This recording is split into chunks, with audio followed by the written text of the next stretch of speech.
Well, everybody, welcome to Economics with the Honorable David M. Walker. I'm your moderator, Nick Palavita, and today we're going to be discussing a interesting topic that's not really focused tremendously on economics, but does have an economic bent to it.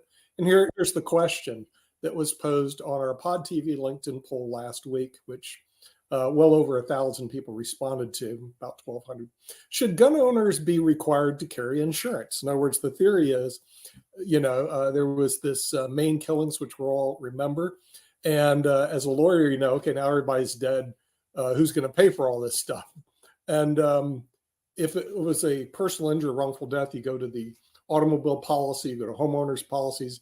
But if it's a gun death and there's no policy, who pays for all the victims? So anyway, we're going to look at that. By the way, Pod TV LinkedIn poll, 55% said yes, 45% said no. So it's kind of a split among whether or not they should be required to carry insurance. So with that, we're going to go into the Mediterranean. I wasn't sure if he's going to show up today, and bring in the Honorable David M. Walker.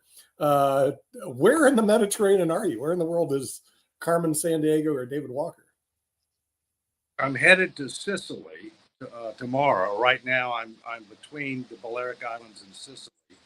I'm looking for the U.S.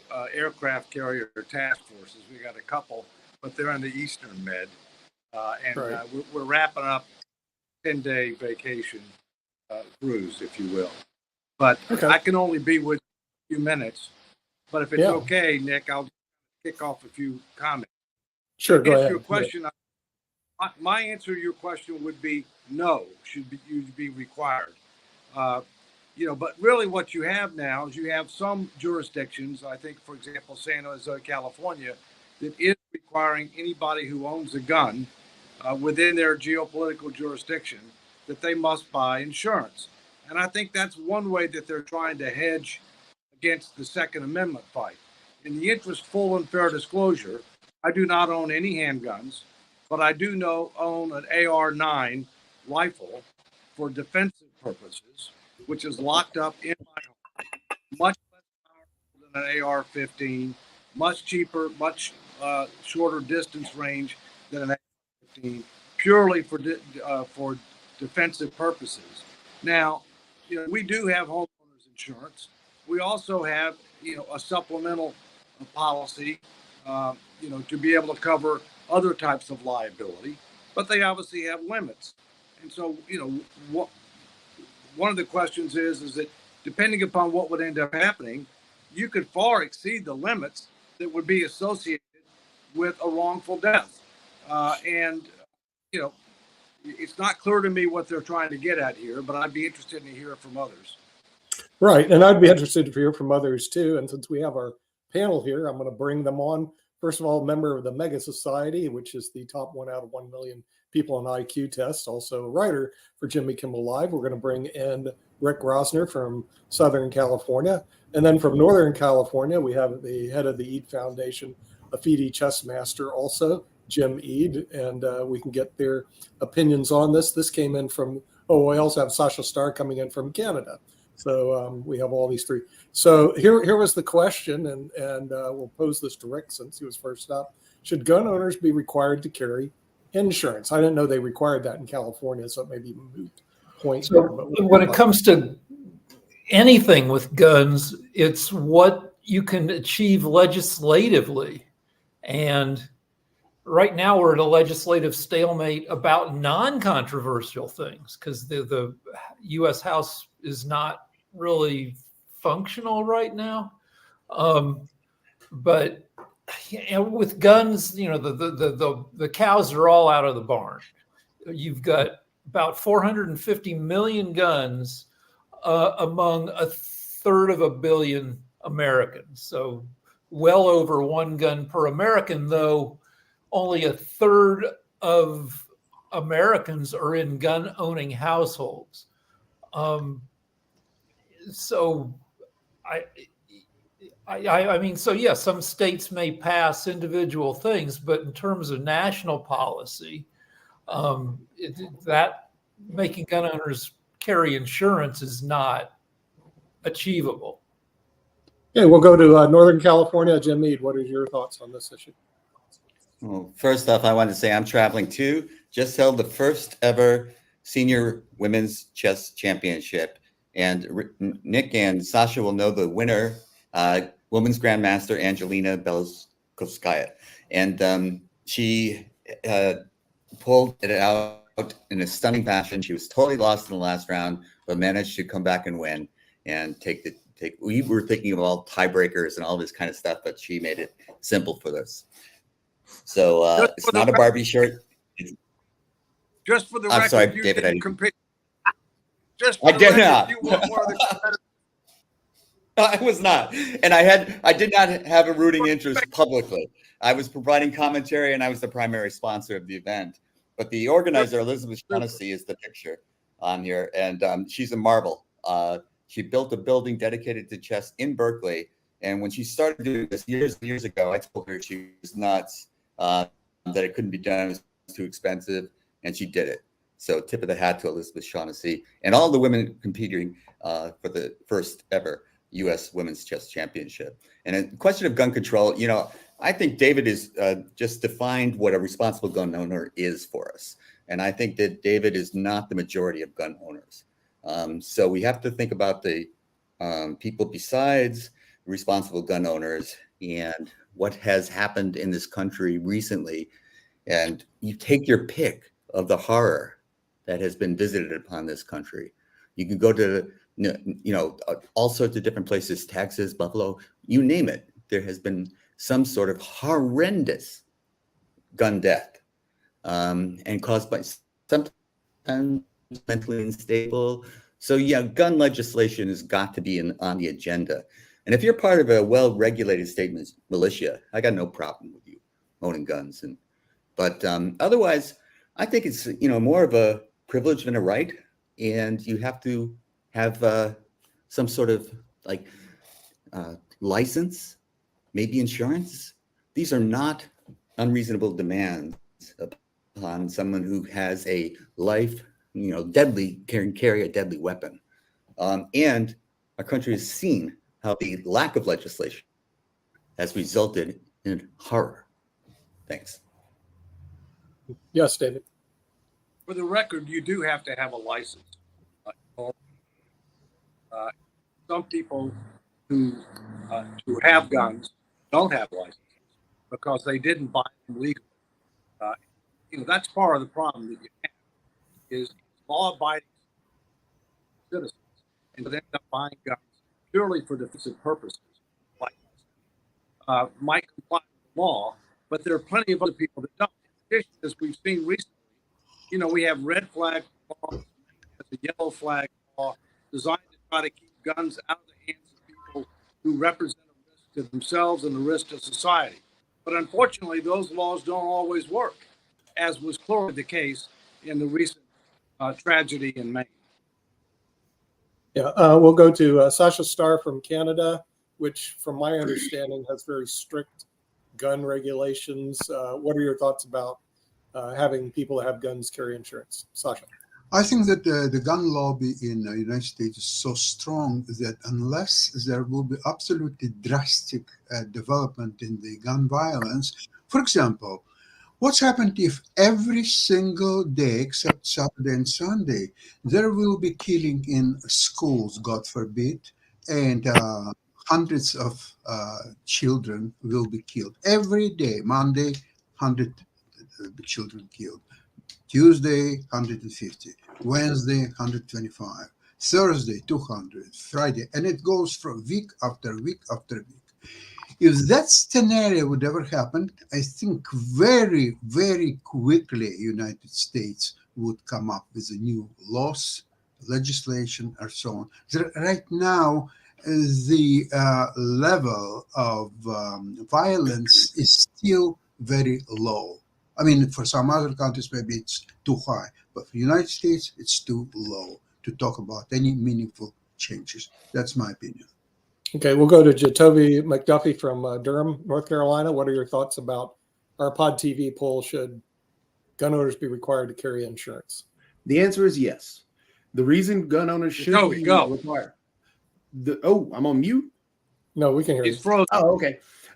Just to point out, gun owners should be required to carry insurance.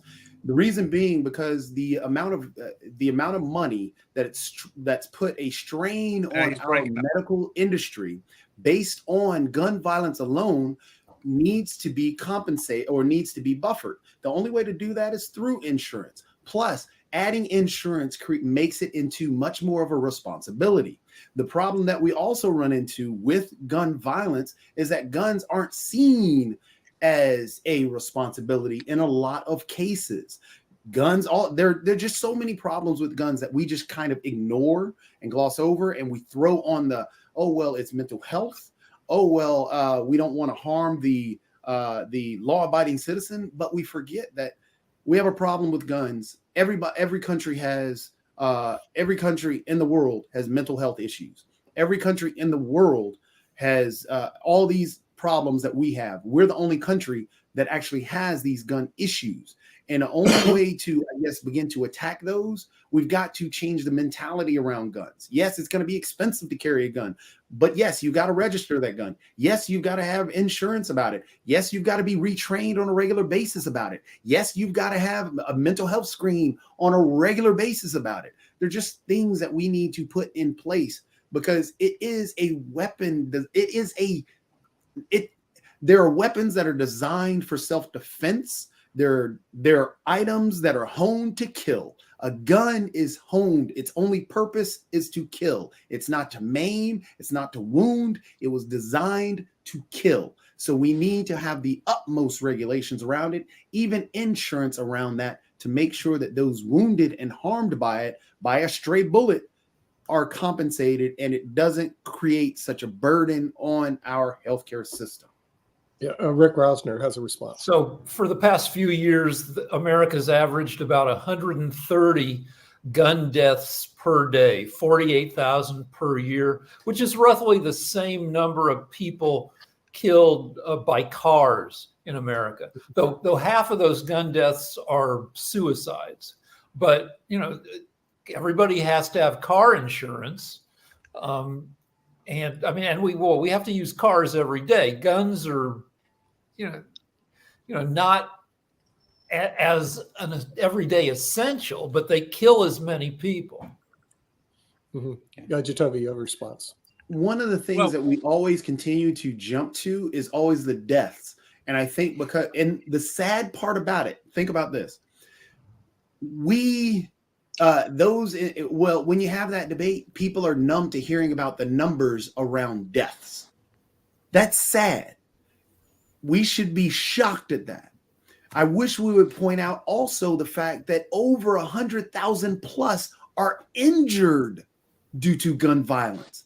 So you add these numbers up, there's a ton more people that are affected by gun violence. And then if you talk about the psychology around someone being harmed, somebody being injured, if, for example, we're all witnesses, we're all at dinner right now. Say we're all at dinner, and then Mark, you know how rowdy he gets. He gets into a fight. That fight just doesn't affect Mark and that individual he's in a fight with. That affects all of us as well. So when that gun violence happens, even though I'm a bystander and I see it, I'm affected by it. So we just can't think about, it doesn't really bother anybody. No, you have people running when they hear a pot drop.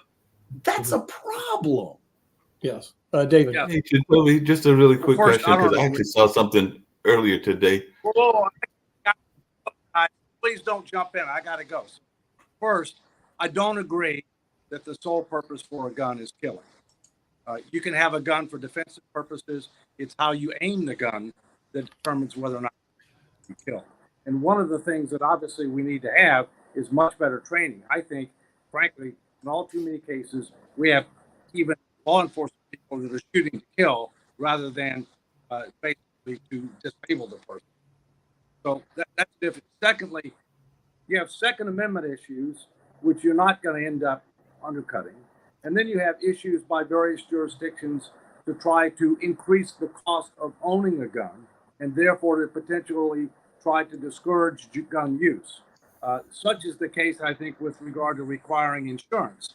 But as long as the the requirements are not unreasonable, I don't think they'd be held to be unconstitutional. And then one of the other questions is to what extent do your current policies cover any of this? To what extent does your homeowner's policy cover this if you're using it for defensive purposes? To what extent does your umbrella policy for liability cover this? I don't know the answer to those questions, but you also have to analyze the statistics. How many of the gun deaths are due to illegal gun owners? How many of the gun deaths are due to handguns rather than rifles? How many of the killings are due to people that frankly caught with red flag and yellow flag laws at mental? We clearly need. I'm not trying to say that we don't, but if you think we're ever going to repeal the Second Amendment,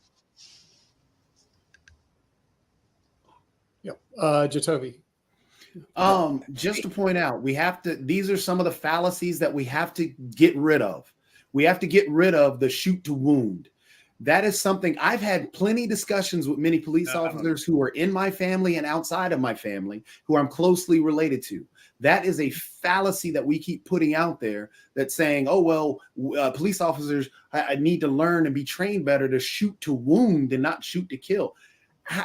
That's just an impossibility. That's, you're using a gun to kill. You're using a gun to, self-defense, but a gun was honed and designed to kill. It wasn't a hammer. It's not a knife. It's not anything else. It was honed and designed to kill in the most efficient way possible. So we have to get rid of the fallacy that, okay, well, we shoot to wound. Well, we got to train better. And then we also have to realize that, yes, it is for self-defense. Everybody understands that people feel that that's a defense thing, but you also got to train that there are other ways to self-defense. The best actual form of self-defense, you can have a pet. A dog is actually a better self-defense tactic than an actual gun because you're not going to be turned on by your own dog. You're going to be turned on by the gun that the individual takes away from you. That's one of the statistics that they talk about with women actually owning guns, is because that is also a safety risk because the perpetrator ends up taking the gun away and utilizing the gun on the individual. So there are a lot of problems that we've really got to be honest about when we have these gun discussions and gun talks, because there are things that we get so emotional and so tied in, and I'm going to dig into Second Amendment. You can't take my gun away. We got to get out of that and have a legitimate discussion. Right now, guns are the number one killer of kids. So are we saying that we can't do anything about it? We can't make the red flag laws are only in 21 states right now. We can't make that fully across the board. The statistics, we're going to get so petty and picky over handguns and this. Well, technically, if we want to get that petty, handguns are the only ones that are protected by the Second Amendment based on the Supreme Court ruling that Scalia brought about years ago. So that is the only actual one that's protected by the Second Amendment. So when we complain about assault rifles and all this, that we can't have that, it's not protected. The only thing, and then when we look at statistics, when they removed the assault rifles ban, guess what happened? Mass shootings skyrocketed. But no, we don't want to talk about that because, I want this gun. You're going to take away all my gun. That's ridiculous. We have to have a legitimate discussion and take away the emotions and look at the problem and stop running from it. Mark. Thing and everything. I think you muted me.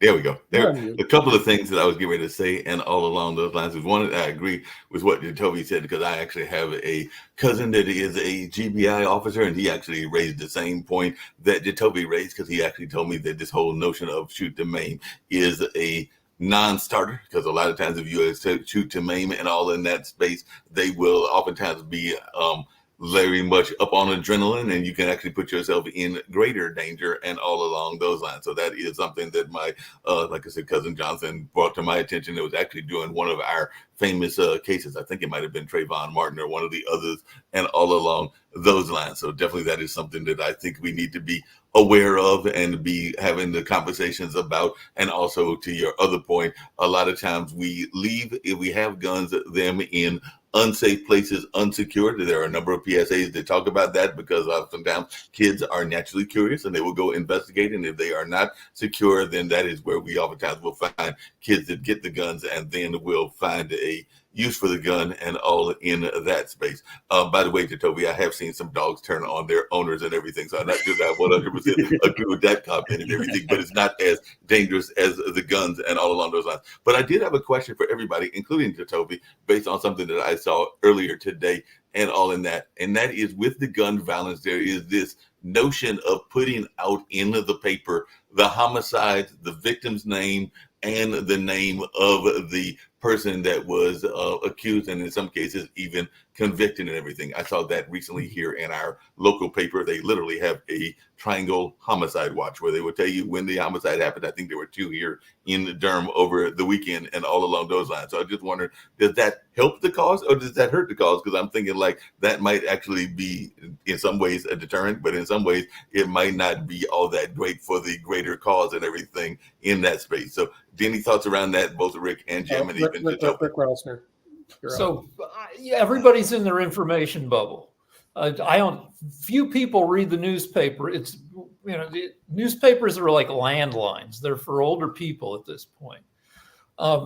One thing that Second Amendment people like to say is enforce existing laws, and that is one area where we could do a lot better. Everybody in that town that had had contact with the main shooter knew that he was building up to kill a ton of people, and nobody was able to, or everybody dropped the ball. Uvalde, where they took an hour to go, I mean, that's not a law issue, that's a chicken shit law enforcement issue. They took an hour to go in because they were afraid of the guy's AR-15.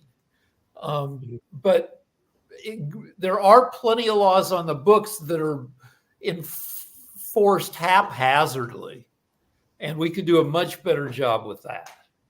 Mm-hmm. Yeah. See, I do tend to lean toward what Jacoby says, at least my analysis. One problem you have in an auto accident, okay, that people get in accidents, people get killed, people get maimed, people get injured. As an attorney, your job is to clean up the streets. I think the best education, if you want to go to law school, would be a waiter at a restaurant, because you're always cleaning up people's messes. They think it's a wonderful profession, but basically you're cleaning up the mess. When a shooter goes and kills people, the first thing you look at is how do you compensate the victims? In the main shooting, there was one lady who had 3 children. Her husband's dead. Breadwinner's gone. Where's the compensation fund in this particular case to take care of the 3 kids and the victims that are out there? And frankly, there isn't any. Without having an insurance policy in place, the attorneys go, well, who do we sue? Who do we collect? We can't sue from the person who did the shooting because they're dead and they're broke. So there's no place. So you're on your own, and too bad for you, and too bad for your kids, and too bad for everybody. Well, if it was an auto accident, guess what? And the same thing happened. Husband was killed and she's left with 3 children. You get to go after the policy, the auto policy, and you get at least PPI insurance out of it. So you have some compensation for the victims. Under our current situation, we have no compensation fund for the victims, leaving the attorneys and the victims basically another victim of the shooting. So not only is the person dead who's a victim, but also all the other people that surrounded these shootings are. And until we force mandatory gun insurance like we have auto insurance, it's going to be a very bad situation for the victims. There's nothing you can do with the people that are dead. They don't need compensation. They'll be buried and gone. But it's all the other people that are surrounding this that need to have some form of compensation for the loss of these individuals. And right now we don't have anything at all. We don't even have a discussion. I do want to thank the LinkedIn polls, because even though they're not accurate, the Pod TV LinkedIn polls, they do tend to have a good indication of what people think around the country. It's 55-45 in favor of having a gun insurance. Right. But think about something. The Hamas fighters, they didn't have any insurance for using guns, and they were shooting, maiming all kind of civilians. And it seems to me. Well, I mean, but they should have. I mean, but you remember the Hamas fighters that came across the border and stuff like that. This is what we call a terrorist. See, even if you do create a policy where you have to have gun insurance, trust me, not everybody's going to buy guns. You're going to have uninsured gun owners. Like, no kidding. Even today, lawyers face what they call uninsured motorist. You think that person who just rammed you in a car has insurance. They don't. And so you actually have to carry, believe it or not, uninsured motorist insurance, because not everybody who's on the road today will actually have an insurance policy. But what the insurance policies do, it creates a fund for the victims, because look at the Maine shooting. Okay, all those people are dead. They're no longer victims. They're dead. They're buried. It's over. But all the people that are alive, the family members, the children of the family members, the children of the people that got killed, these are all victims that there is no compensation for. The attorneys are going, okay, can we go after the homeowner's policy? Well, maybe not. It doesn't cover it. Okay, can we go after? Well, there is no policy. Do we have to sue the city of Lewiston? In other words, now all of a sudden they're in some really tough litigation. Who created the fault? Is it the city? Should they sue the department? You created a situation where it's quite possible. Damonam injuria, wrong without a remedy. A wrong was created, and there is no remedy for the victims without having an insurance policy. But currently also, there's no conversation in the United States about forcing gun insurance on gun owners, and I think that's wrong. They should be mandatory gun insurance. Yeah. Jim is next. Yeah, Jim's up. Oh yeah, Jim Mead. Sorry, Jim. You're next. All right. Yeah, what I was trying to say earlier is that, my point about we require licenses was not to indicate that we don't. We do. And this is not an infringement on your Second Amendment rights. So throw that argument out. And insurance falls in the same thing, as long as it isn't punitive. It's not a Second Amendment question. And so why would we want this? Of course, there are criminals. Of course, none of our legislation is going to do away with criminals. What we're talking about now, we're bringing up Maine. Well, what about Buffalo? What about the elementary school kids that were killed in Connecticut? I mean, we can list them one by one, and they're all horrific. And the point is that we're at loggerheads and we're not doing anything about it. And we need to get our acts together and do something about it. And what is that? Well, why would insurance help? It's some of the things that Nick pointed out that would help. But another thing was insurance companies don't want to pay claims. So they would all of a sudden be a legislative force with sensibility. Excuse me. And once you get them on your side, then you have some balance. So some of the politicians that are being influenced by gun right owners and gun right advocates, they would be offset by insurance advocates. I'm familiar with that lobby. Pretty good lobby. But you also brought up another. I wasn't finished, but go ahead. No, go ahead. One point is accidental deaths. Believe it or not, they do take place through guns. My cousin accidentally killed his. That wasn't my point, Nick. I want to finish my point. Hey, let him finish his point. Yeah. The other thing is when we have these acts of violence, these gun violence, Toby touched on it. These are traumatic events. It's not the number of deaths that we talk about. It's all of the families that are related to them. And all of them have experienced the trauma that will influence the rest of their lives. So when we're tabulating numbers, don't forget you're undercounting by an order of magnitude. Okay, thanks. Yep. Thank you, Counselor. Rick Rosner, you have something. So we should look at the AR-15s, the AK-47s. 60 years ago, there were 0 of these in private ownership in the U.S. Now there are about 17 million of them. And those things were developed to be, war weapons to not just kill, but to create devastating wounds, because in war, you want to create wounds in your opponent that require 3 or 4 people to drag that person out of the battle and to give them care. And so these weapons, you might focus on them for carrying extra insurance. There are types of weapons guns that are illegal, Tommy guns of the 1930s, fully auto machine guns. So you can do things at some point, and nobody's calling for Tommy guns to be made illegal again. Just to point out, there are people who are, because you still have people fighting to this day, those same gun rights activists. Like, a gun deserves a right. It's an item.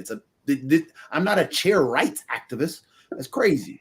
So the people, there are people who are diehard into gun rights and are begging for the Tommy gun and are begging for all guns to be, not regulated and all this and that and the other thing. I mean, yes, they're the extremes, but again, to get back to what Jim was talking about, Jim, again, yes, the insurance will balance it out. And then what Jim is talking about is, yes, we really have to have a serious conversation about it, and I'm glad that's kind of what we're going through here, and not getting into the fallacies and the law-abiding citizens, and because these are all things that are, they're going to come and take your rights away. I'm not taking your rights away. Just to register your weapon so we know if it's stolen, then okay. Right now, if you get, I think now, Nick, you can back me up on it. I don't know if it's a national or a federal law, but a bar, if they overserve an individual and that individual goes out and commits a drunk driving accident, can't that bar? That's They're called DRAM acts, and the DRAM acts vary from state to state. Yeah. In other words, if you serve too many alcoholic beverages to an individual, and then they run out and they get in an accident and they kill somebody, the bar owner could actually be held liable. It's a state by state issue. Most crimes are state by state issues, so you have to look at your own state laws and consult your own attorney regarding that. The problem that I have as an attorney is that attorneys in general are called in afterwards to, quote, clean up the mess.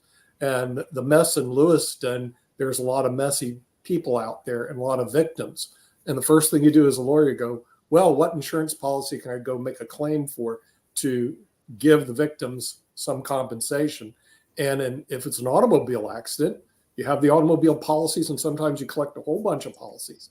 You have a gun claim, and you go, what do you do? Go, you tell the lady and his kids, well, you're tough out of luck. Too bad they just didn't get run over. Your husband didn't get run over by a car.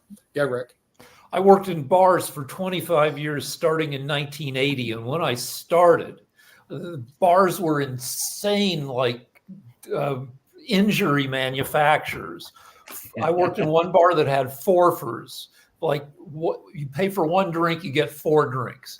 And I worked in the bar that served the most drinks ever served in a bar in one day, 50,000 drinks, this giant beer garden.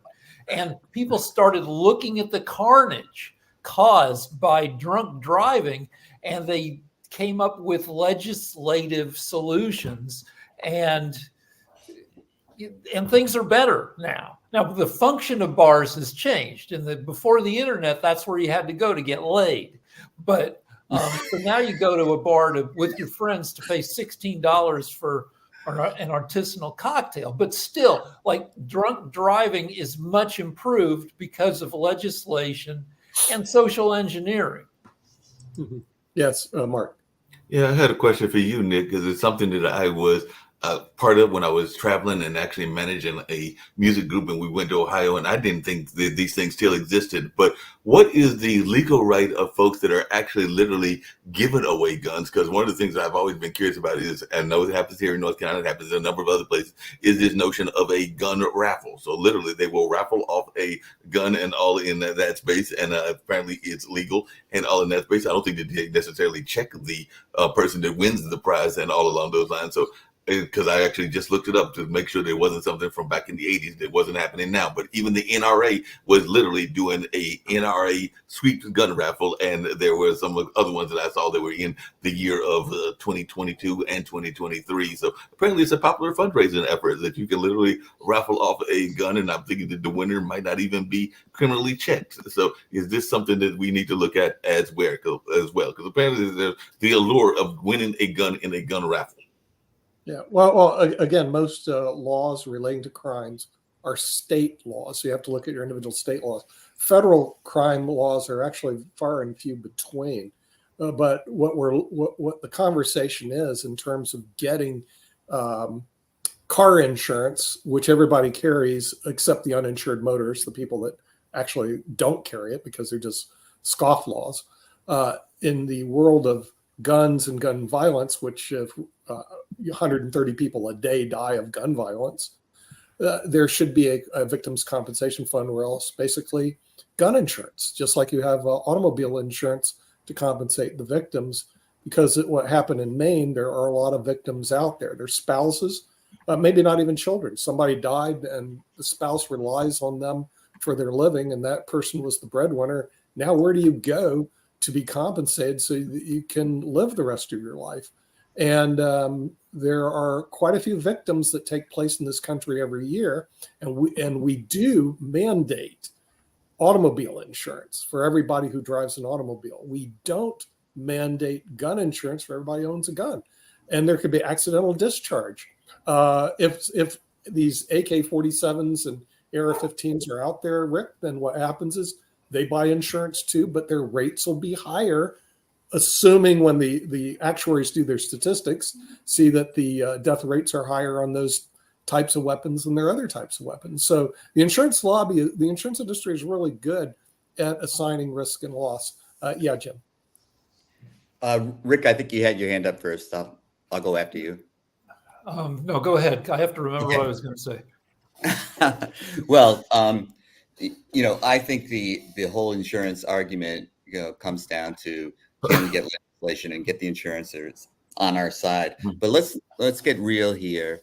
As a white male living in the suburbs, what we thought. I'm saying this generally because I can talk about my cast. We thought this gun problem was really inner city Black problem. We didn't, it's not going to affect me. So if Black people are killing Black people, what do I care? And so if we get real about this, we're now seeing it affecting white communities, white elementary schools, and all of a sudden there's more outrage. So let's connect the dots here, and it's not something we can ignore anymore. Just even if you're one of those people that doesn't care about what's going on in the urban environments in our country. Thanks. Oh, by the way, before we get to Datovi, another lobby that you'll get to join you if you get this insurance pass is ALTA, the American Trial Lawyers Association. It's one of the strongest lobbies in the country. In other words, because the reason they'll favor this is the trial lawyers make a lot of money off the settlements of. In other words, as an attorney, you're going, well, gosh, if they actually pass this law, yeah, we'll get the victim's compensation, but I'm going to get 25 to 33% of the amount that goes through as my commission. So you'll get all the American Trial Lawyers Association on your side. Without any of us suffering. Without ever suffering. Right. Jacoby? Pass a mandatory insurance law, like no kidding. I was just gonna say, Jim, on that get real part that you were talking about. Well, think about when the gun laws really picked up. Was around the time when more African Americans started picking up guns. So yeah, there is a racial tinge to it, but also gun laws do affect the Black community, and there are gun owners who are Black, and so yeah, it does affect them as well. But the problem is, again, we get tied into these fear tactics, and even in the Black community, we get tied into these fear tactics that hey, I'm going to need a gun because I'm going to need this AR-15, or I'm going to need this Bushmaster or whatever, because who's coming after you? The mob? What gang? I mean, half the time these individuals live in great neighborhoods who have all these 50,000 guns, and then the first thing that they run to is I can need it for self-defense. Well, you've never used it, and you go out here just to shoot anything under the sun, and you can't use it for hunting. So yeah, I mean, insurance is a must, and I think that would cut down on a lot of the extra, the 50 instead of somebody buying one gun saying, because okay, one gun, I can hear you, you're saying you're for self-defense. 5, you're not using that for self-defense. That's an obsession. And then Mark, you touched on the gun giveaways. That's part of a sickness that we have in our country around guns, that gun idolatry, where it's an actual religion and not an actual, responsibility.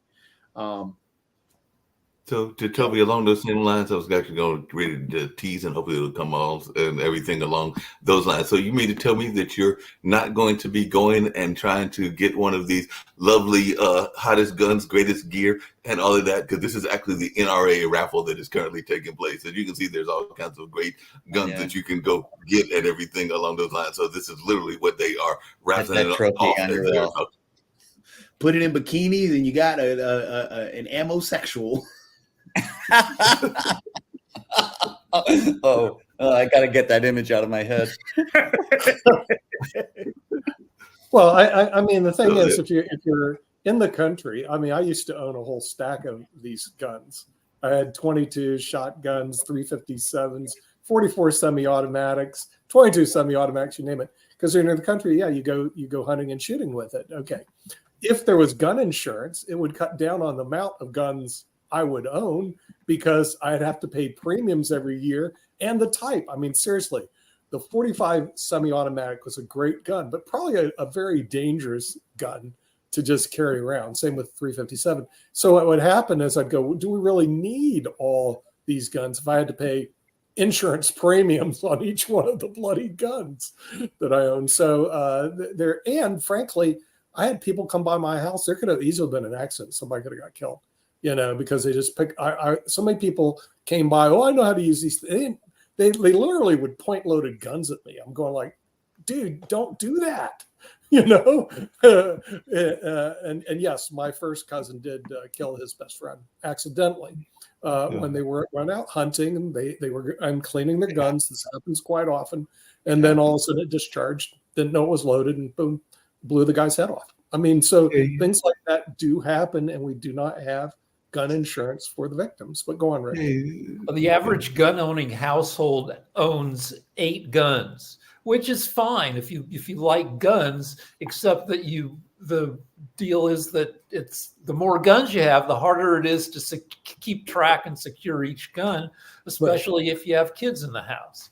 Now, the NRA is a corrupt organization that functions off of fear that people are going to come for your guns and constantly fighting every little bit of anything that they think is gun control. They fight legislation to to limit silencers, to limit guns in the hands of the mentally ill, to require gun locks so that the only person who can use the gun that won't fire for anybody but the actual owner of the gun, which is well-established technology that no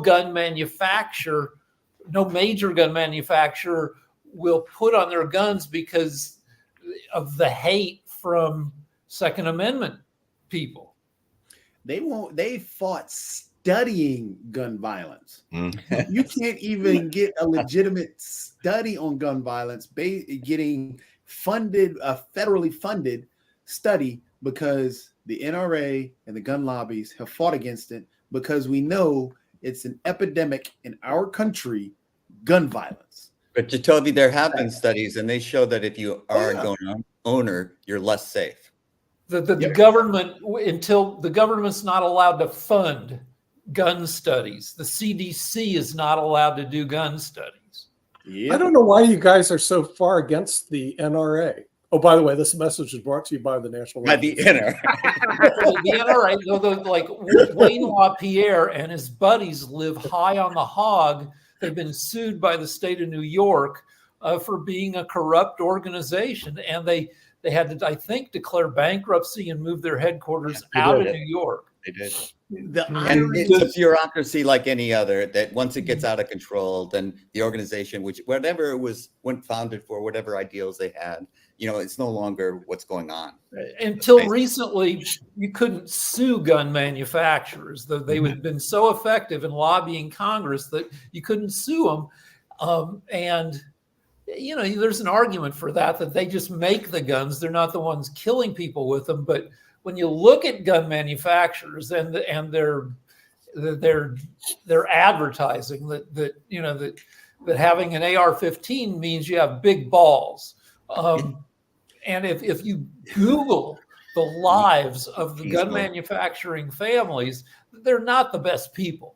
And they kind of know what they're doing. Hey, Rick, just really quick, I have a question. It's actually for one of our other panelists, but I was going to make a statement first. But there looks like there is a prize here. It's the first prize of that whole NRA raffle, 11 gun collection. But they're going to give you a Browning Ultra gun safe with that. But for the second prize, they're going to give you 8 guns with no safe. That makes no sense to me. And all along those lines, so you could have the 11 guns with the safe, or the 8 guns at second prize with no safe, because there's no safe included in that second prize. And you have choices. If you don't want the guns, you can get a like a vehicle, like a all-terrain vehicle, or you can get a Colorado elk hunt for 2 in their first prizes. So they have various prizes. Reminds me of the old joke. The first prize is 1 week in Philadelphia. Second prize is 2 weeks. Exactly. But my question that I was going to ask, and this was actually toward Sasha and everything, was we're talking about the NRA, and a lot of this conversation is the conversation that goes on here in the United States. And as one that has not visited, even though I do have relatives in Canada enough, is the NRA have that same kind of presence in Canada, or is it a less of an issue? Because I know y'all still have the Mounties and other things that are going there, but is the NRA active in Canada? I don't know if I have the right answer to that. All I know is that I have many Jewish friends who are now taking licenses and who are buying guns. So obviously the guns will become more popular in Canada in the near future. But I had a question to Nick. You have apparently 8 different rifles, and if there would be an insurance, then probably you would sell half of those, right? If not more. No, I got rid of all of them many years ago, Sasha, when I went to law school, and also the place out in the country was eventually sold. And also when I found the people that came by had really no clue what they were doing. And when it came to handling a gun, they had no idea how dangerous these things were. So I disposed of my arsenal, but it was pretty cool when I was a kid or younger because I see. Sorry, I missed it. Shooting these weapons is, I hate to say it, it's a lot of fun.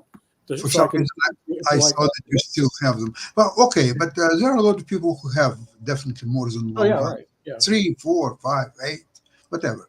Sure. So if this legislature about mandatory insurance, many of those people would but would choose to sell at least half their collection. Don't you think then the prices on secondary market for used guns would drop next to zero because there will be too many people wanted to unload their collection or part of their collection, and very few people would be willing to buy them. Yeah. By the way, the license, modern economy there.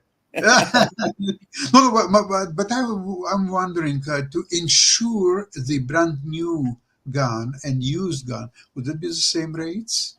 Probably not. I don't know. Well, they say the insurance industry, because there would be bidders on those, would set the rates just like they do in automobile insurance. You have a lot of companies compete for your automobile insurance today. A lot of and companies would actually, the property and casualty companies would compete for your insurance business on your guns, but obviously they're going to assess you as a risk because they don't want to pay a claim because one of your guns was used to commit a crime. It's just like auto insurance. Exactly. They inspect you to make sure that you are a person that is a risk for them that they don't have to collect on. But, so there could be implications that the insurance company can raise their prices for your. They can. In other words, let's say if you're a gun owner in Podunk, Nebraska, and you have 8 guns, your liability is probably a lot less because you're living in the middle of nowhere by yourself. You have 8 guns, the insurance will be relatively inexpensive. You're a gun owner. Yeah, but I'm, you're I'm a gun owner- apologizing to people of Nebraska for you. Yeah, but let's see if you're a gun owner in, let's say, Philadelphia. I'm gonna pick on that. Okay. And you have the same 8 guns. Okay, the insurance is going to be a lot higher because the insurance companies are going 8 guns in Philadelphia. What are Yeah, we that's using? asking for it. What do you need 8 guns for? There aren't that many buffalo in Philadelphia. You see what I mean? So the insurance industry is not stupid when it comes to actuarially determining the cost. But either case, if there was an accident in Nebraska or an accident in Philadelphia, somebody got injured.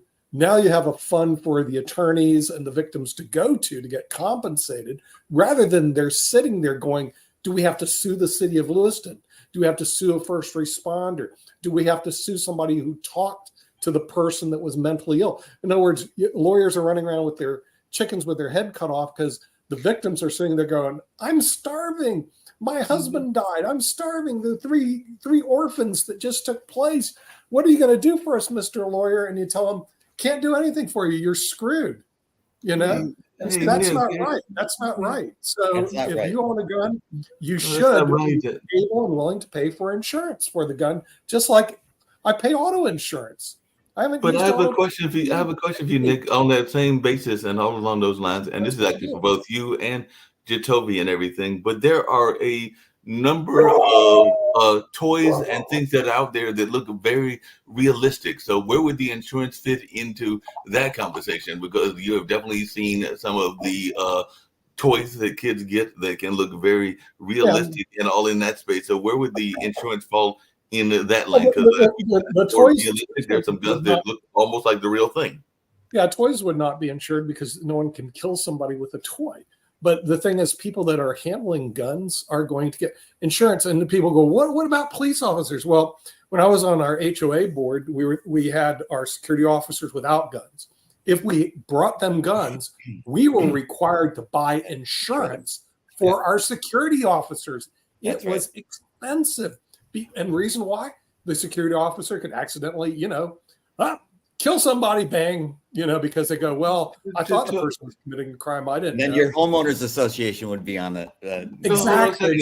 So we had to buy insurance for security officers. It is ridiculous to think an individual can get away with not carrying insurance when all police officers, security officers, everybody else who carries a gun has to carry insurance. But me, because I'm an individual, I have the right to carry a weapon without insurance. Baloney. Go on, Rick. But Is there a legislative path to have this happen in red states?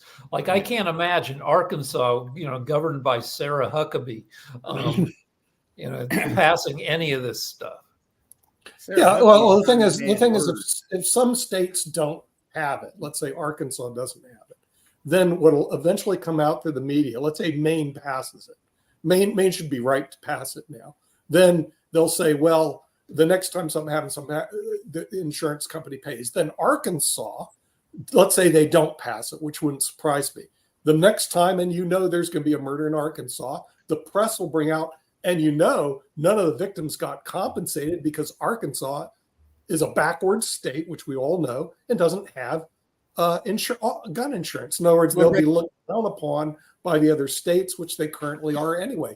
In other words, where was Columbine? Where to live? Arkansas will not be on your bloody list. Where was Columbine? Colorado. Columbine was in Colorado. See, Colorado could have passed this a long time ago. Right. Every state has the right and should pass it. And if Maine doesn't And pass Connecticut it, should. Colorado's had a ton. Colorado had the Batman murders. Colorado had the King Super grocery store murders. You're right. But every state's had a bunch. Yeah, right. Yeah, but the thing is, do they have an insurance policy to cover the victims? Probably not, even in Colorado, because people would rather talk about solutions than finding solutions. And this is one solution, at least for the victims. That is. No, it's the lobby, Nick. It's the lobby, and that's why we got to get the insurance lobby on our side and the trial lawyers on our side. Yeah, well, you would get 2 lobbies on your side, Jim. Right. And then you're going to get. And you're going to get legislation passed. Let me tell you when Alta will come on board. The minute, let's say they had this in Maine, and now the PI attorneys would be all over it. Oh, you got injured in a gun accident, call the law firm of James and Yeah. Jones. Like, ring, ding. Okay. 'cause Smith the and thing is- Wesson, the law firm. yeah, because law firm gets a commission on it. Ding, we'll get a policy, we'll get collection for you. When that happens, then all the Alta attorneys will start lining up in favor of this, and you're going to see a change in how guns are handled in the Hey, United Nick, would you collect money as Alta they is a shoot very in this? powerful lobby. Don't underestimate them. You know, Hey, Nick, American would you get trial lawyers. claims? Would you get claims if the guns were like those guns right there and everything? Because, like I said, those are Can't see them actually yet, Mark. They're air. Yeah, right. Well, the thing is, see, they would have different insurance rates, but see, these are if these are toy guns, they would be excluded because they don't have any possibility to injure. or Well, they kill sure anybody. do So- look real. Most of they them. just Yeah, don't they don't do they look look real. real. Those The are only toy guns, and they look very difference real to is me. The only danger of these is you get shot by somebody who has a gun, thinking you have a gun, and you don't. Yeah, You that's just have the a toy. point. Or I have That a was heart kind of the attack point I was and somebody making. points it at me. Yeah, but these do look pretty bad, Mark. I can tell you that. Yeah, Rick. I imagine a future in which we're safe from gun violence. And what happens is scientists figure out a genetic tweak that turns our skin into Kevlar. Just at the Yeah, time we're I- safe. yeah. You know, I don't know what the future is going to be, but right now, all I see is people doing the same thing over and over again, expecting a different result, and they haven't even brought up the idea of gun insurance. And I didn't hear any. I heard about the victims, but I didn't hear anyone say, "Well, the attorneys are going to file suit against the, John Jones Insurance Company to pay the claim for the 3 young children that have to now grow up without a father and without money to provide for Oh, them." you're- Jim, and We Nick, heard a that's lot a of different- talk about this after 9/11, the Victims' Compensation Fund. There was a lot of discussion about how much each victim's life was worth, whether a Yeah, it's- stockbroker's life was worth more than a janitor. But rather than that, when you have insurance, they basically tell you what your life is worth. Yeah. You Yeah. know, They if do you're the injured in an actuarial auto studies. accident- What? Yeah. But there should be talk of we don't hear the costs. Like Yeah. Uvalde, where the kids got killed, they have to build a whole new school because that other school is just tainted with the deaths of those. And Yeah. that's, what is that? $12 million just for the school, not to Yeah. mention, the lifelong damage to the families. We don't hear any of the numbers involved. And Right. you're right. We should hear more about how much the 18 murders in Maine, plus the people wounded, will cost the families and the city over the next 20, 30, 50 years. And it's got to be like, I don't know, over $50 million. Yeah, it's in You're right. millions of dollars, and that's the reason it was on economics with the Honorable David M. Walker, and it's also the reason we're out of time. And we'll see you next week with another major economic topic. Until then, have a good week. Bye bye.